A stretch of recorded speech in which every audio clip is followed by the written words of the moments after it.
सजा रहा मंडप, दुल्हन के हाथों में लगी रह गई मेहंदी, दहेज का लोभी दूल्हा नहीं लेकर आया बारात।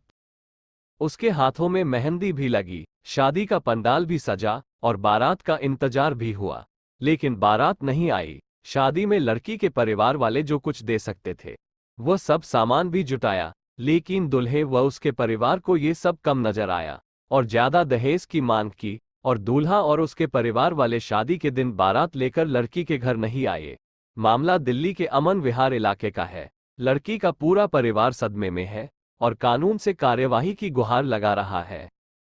हर किसी के लिए उसकी शादी का दिन उसकी जिंदगी का सबसे यादगार पल होता है। अपने हाथों में मेहंदी लगाए ये है नेहा, जिसने कभी सपने में भी नहीं सोचा होगा कि उसकी जिंदगी का सबसे खुशी का दिन उसकी जिंदगी का सबसे काला दिन बन जाएगा। हर लड़की की तरह उसके भी सपने थे कि उसकी शादी होगी और वो दुल्हन बनेगी। उसका भी सपनों का राजकुमार घोड़ी पर सवार होकर उसे ब्याहने आएगा। उसका ये सपना पूरा होने वाला ही था कि दहेज के लोभियों ने उसके सारे सपनों को चकनाचूर कर दिया। सभी रिश्तेदारों और जान पहचान वालों को शादी का न्योता दिया जा चुका था। शादी का पंडाल सजा था, बारातियों के स्वागत की तैयारी पूरी हो चुकी थी, दावत के लिए पकवान भी बन चुके थे। नेहा के हाथों में मेहंदी सजी थी, लेकिन ऐन वक्त पर उसे सूचना मिली कि उसके दुल्हे को दहेज कम लग रहा है और उसने शादी से इनकार कर दिया। नेहा और उसका परिवार दुल्हे और बारात के आने का इंतजार कर रहे थे, लेकिन वो नहीं आया। जिसके बाद जब दुल्हन पक्ष के लोग वर के घर गए तो उल्टा उन्हें ही बंधक बना लिया गया और बदतमीजी की गई, जिसके बाद पुलिस ने आने के बाद वो वहां से निकल पाए। यहाँ लड़की पक्ष को बारात का इंतजार करते करते दोपहर से रात हो गई, पर न तो बारात आई और न ही वर। अब नेहा को समझ नहीं आ रहा कि आखिर उसके साथ ये क्या हुआ है। नेहा के परिवार ने बताया कि कल 23 फरवरी को उसकी शादी होने थी और आज से करीब 2-2.5 महीने पहले दिल्ली के विकास नगर में रहने वाले दीपक नाम के युवक से नेहा की शादी तय हुई थी। सब कुछ ठीक चल रहा था, कभी किसी तरह के दहेज को लेकर कोई बात भी नहीं हुई। साथ ही लड़की पक्ष ने बताया कि रिश्ता तय करते समय लड़के वालों ने कोई मांग आदि भी नहीं की और दहेज लेने से साफ इनकार भी कर दिया था। लड़की वालों ने भी अपनी कमजोर आर्थिक स्थिति के बारे में उन्हें साफ बता दिया था। लड़की के घर पर रखा ये शादी का सामान और परिवार उसे वह सब देना चाहते थे जो एक लड़की का परिवार अपने हैसियत के अनुसार देना चाहता है। सर इन्होंने, भाई क्या नाम है आपका? मेरा नाम सोनू है सर, मैं लड़की का भाई हूँ। सोनू, क्या हुआ, क्या पूरी घटनाएं बताइए। सर ये इन लोगों ने मेरे को पहले से कोई डिमांड नहीं रखी थी, कोई डिमांड नहीं। हम कहते हैं गरीब आदमी, हम 1 रुपए की शादी करेंगे जी। तो मैंने कहा मौसी मेरे से जो बस बनेगा, लड़की की सास से कहा, मेरी बहन की सास से, कि जो मेरा बनेगा मैं आपको दूंगा, जो अपनी बहन को देते हैं हम, मैं करूंगा उसके लिए। ठीक है जी, बोले ठीक है कर देना। अब इन्होंने एंड टाइम पे 21 तारीख को सगाई थी, सगाई को 21 तारीख थी, तो हमने इनको सारा सामान दिया। अब इनकी डिमांड होने लगी कि हमने जो चाहा था वो नहीं मिला, वो हमें नहीं मिला। तो ये अंदर लेके गए, कहते हैं कि भाई मेरे को इतने पैसे चाहिए, उतने पैसे चाहिए। ठीक है, और डिमांड रखी कि मैंने अपनी लड़की की शादी में बड़ा फार्म हाउस करा था, अपनी लड़की की शादी में बुलेट दी थी मैंने तो बहुत अच्छी उम्मीद रखी थी सर। तो उस टाइम पे हम लोग जैसे तैसे करके वहां से निकल गए थे। ठीक है, निकलने के बाद हम लोग अपने घर आए और जो बिचौलिया है उससे बात हो रही थी, संपर्क हो रहे थे सारा कुछ। तो कहते हैं अपनी कार्रवाई करो, अपना काम करो। ठीक है सर, 23 तारीख की शादी थी, तो 23 तारीख को भी कह रहे हैं शाम तक, ये लोग शाम तक कह रहे हैं कि ठीक है सब कुछ, कि आप अपनी तैयारी करो। तो एंड टाइम पे शाम के टाइम कहते हैं ये लोग कि हम बारात लेके नहीं आ रहे। मेरे घर वाले, मेरे पिताजी जाते हैं, 4-5 लोग जाते हैं उनको मनाने के लिए, विकास नगर, यादव इंक्लेव, उत्तम नगर के पास, विकासपुरी के पास, नरोला थाना लगता है सर, करनोला थाना लगता है, रनोला थाना लगता है सर वहां का। अब ये लोग वहां गए, वहां पे जाके इनको बंधक बना लिया। कहते हैं अपना सामान लेके जा और लिख के जा इस पे कि मेरी इनकी कोई जिम्मेवारी नहीं है, जिम्मेवारी मेरी है, मैं इस शादी को तोड़ रहा हूँ, इनका कोई रोल नहीं है। तो ऐसे बोल के ये वहां बंधक बना रखे थे। हमें पता चली तो हमने यहाँ से पीसीआर को कॉल करी, उन पीसीआर ने वहां पे उनको छुड़ाया, थाने में लेके गए। ठीक है सर, और हमारा यहाँ पे कोई सुनवाई नहीं है। फिर 2 बजे 1-1:30 बजे यहाँ पे लड़के के बाप को लेके आए और हमारा पूरा अरेंजमेंट खराब हो गया सर। कोई रिश्तेदार नहीं आया, कोई कुछ नहीं आया, हमारा जितना भी अरेंजमेंट करा था सारा नाश हो गया सर। मेरा इतना पैसा लगा, मैं अकेला भाई 2 महीने से मेरी नौकरी छूटी हुई, मैं और मेरी मम्मी जॉब करते हैं, पिताजी कुछ करते नहीं, बुजुर्ग आदमी है सर। मैंने कैसे कैसे करे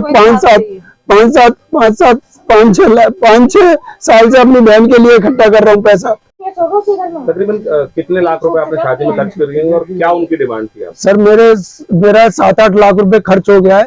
उनकी डिमांड गाड़ी की थी और बड़े फार्म हाउस की थी और कैश की भी डिमांड थी उनकी। अब मैं सर इतना नहीं दे सकता। मैंने अपनी शादी जैसे तैसे करी है, कैसे जानता हूं मैं, यही मुझे पता है। कर्जा लिया है, कर्जा भी मुझे पे करना है, मैं कहां से कर्जा पे करूंगा? मेरा तो नुकसान हो गया सर। और ये लोग धंधा बना रखा इन लोगों ने।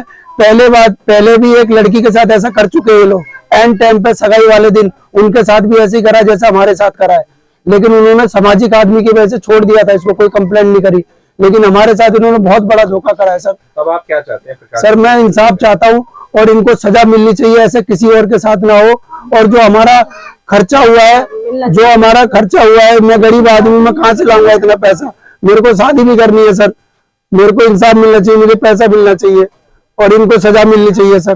किसी और लड़की का किसी और के साथ ऐसा ना करे, ये मेरे को पूरी उनसे उम्मीद है सरकार से। पीड़ित युवती का भाई 4 बहनों में अकेला है। दिहाड़ी मजदूरी कर उसने उसकी शादी के लिए जैसे तैसे बड़े अरमानों के साथ सारा इंतजाम किया था, लेकिन दहेज के लालची दूल्हे और उसके परिवार ने इनके सारे अरमानों पर पानी फेर दिया और पूरे समाज में इनकी इज्जत की धज्जियां उड़ा दी। अब ऐसे में इन्हें दोषी दूल्हे और उसके लालची परिवार के लिए कड़ी से कड़ी सजा की मांग कर रहे हैं। क्या नाम है आपका? मोरमुकुट जी, क्या पूरी घटना है, क्या हुआ बताएं? ये घटना हुई थी कि मेरे सगे भांजे का रिश्ता मैंने इनकी बेटी से कराया था करीब 2 महीने या 2.5 महीने पहले। तो कल 23 तारीख को बारात आनी थी जी, लेकिन पता लगी कि वो बारात नहीं ला रहे हैं। तो हमने संपर्क पूरे दिन बनाए रखा और हमसे ये कहते रहे कि हम बारात लाएंगे, हमारे पास संपर्क करो, हम आ रहे हैं। लेकिन वो शाम को जो हमें पता लगे कि वो बारात नहीं आ रहे, हम उनसे मिलने भी गए, लेकिन वो बारात के लिए वहां से जैसे 4 आदमी हम गए वहां, तो उन्होंने हम 25, 30, 40 लड़कों ने हमको घेर लिया और वहां से हमें आने में दिक्कत पैदा कर रहे थे। हमसे कह रहे थे सामान ले जाओ और कभी मार देंगे, पीट देंगे, इस प्रकार से कह रहे थे, गला गर्दन काट देंगे। तो इस प्रकार के बदतमीजी कर रहे थे। उसके बाद फिर हम किसी बच्चे ने इधर से या उधर से PCR कॉल की, गाड़ी आई वहां और हमें वहां से सबको सुरक्षित करके रनौला थाने में ले गए और रनौला थाने से हमें अमन विहार थाने में छोड़ गए वो। अच्छा, तैयारियां पूरी हो चुकी थी आपने बताया? हाँ, लड़की वाले की पूरी तैयारियां हो चुकी थी, खाना पीना बना हुआ था, सब कुछ। घराती बराती रिश्तेदार, घराती और वो रिश्तेदार खा रहे थे सभी लोग। लेकिन वो जब शाम को बारात नहीं लाए तो ये बहुत विडम्बना थी। अच्छा, तो आपको क्या वजह रही, क्या बताया आपको? क्योंकि आप उसके सगे मामा भी हैं लड़के के और बिचौलिया भी आप ही हैं, तो क्या पता लगा आपको किस वजह से वो शादी नहीं कर रहे? हमें तो ऐसे ही लग रहा है सर कि वो हो सकता है उनकी इच्छा हो, डिमांड की किसी चीज की, तभी नहीं लाए होंगे। नहीं तो ये तो इच्छा नहीं थी तो शादी तो होनी थी, फिर सारी बातें तय हो गई थी पहले, तो क्यों नहीं लाई बारात? डिमांड हाँ, लड़के की कोई तैयारी हल्दी बल्दी भी नहीं थी।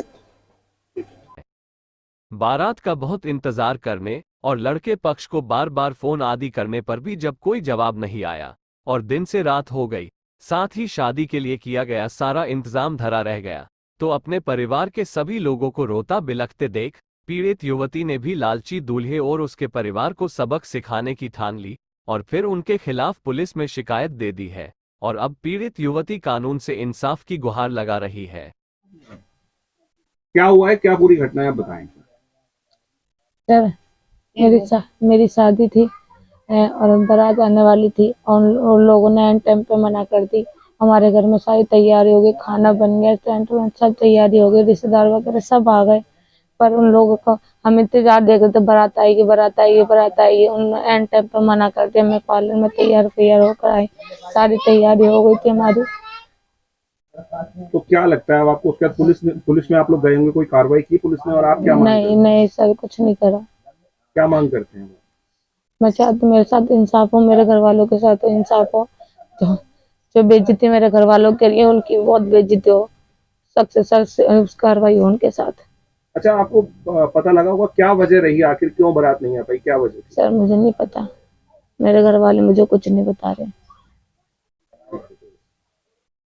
वहीं हैरानी की बात है जबकि इस वर पक्ष ने कुछ साल पहले भी बड़े बेटे की शादी अन्य लड़की से तय की थी और दहेज न मिलने पर सगाई वाले दिन बड़े बेटे का रिश्ता भी तोड़ दिया था, जिसे लेकर सामाजिक रूप से वर पक्ष की जमकर आलोचना हुई थी। लेकिन उस समय लड़की पक्ष ने लोकलाज के डर से कोई कानूनी कार्यवाही नहीं की थी। लेकिन आज वो लड़की पक्ष भी इन दहेज के लोभी लालची लोगों के लिए सख्त से सख्त कार्यवाही की मांग कर रहे हैं। अब नेहा और उसके परिवार को समझ नहीं आ रहा है कि वो अपनी किस्मत पर आंसू बहाए या खुशी मनाए कि उसके लालची दुल्हे की पोल शादी से पहले ही खुल गई और इस शख्स के साथ शादी होने से पहले ही उसने अपना असली रूप दिखा दिया। ऐसे लोगों के लिए दुल्हन ही दहेज नहीं बल्कि दहेज ही सब कुछ है।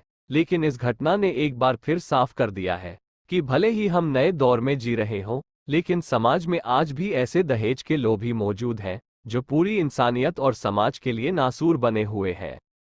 दिल्ली से इंडिया वन टीवी के लिए विजय सिंघाल की रिपोर्ट।